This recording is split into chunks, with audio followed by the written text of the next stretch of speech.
এক বছরে কি দাম আপনি তাকে জিজ্ঞেস করুন যে পরীক্ষায় ফেল করেছে।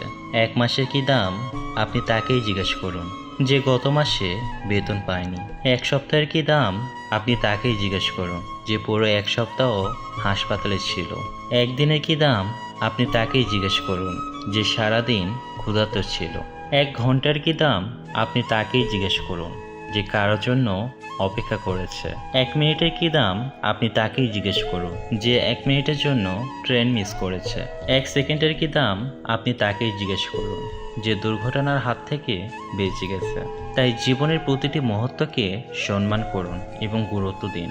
আজ থেকে 100 বছর পর ক্যালেন্ডারের পাতায় যখন 2123 সাল, আমাদের মধ্যে প্রায় প্রত্যেকের দেহ তখন মাটির নিচে থাকবে, অস্তিত্ব তখন রুহের জগতে। ইতিমধ্যে ফেলে যাওয়া আমাদের সুন্দর বাড়িটাও হয়তো পরবর্তী প্রজন্ম ভোগ করছে।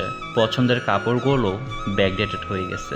শখের গাড়িটাও হয়তো অন্য কেউ চালাচ্ছে। আর আমায় মনে রেখেছে খুব কম মানুষই, কেউ বা ভাবেও না। হয়তো তাদের হাতে সময় নেই।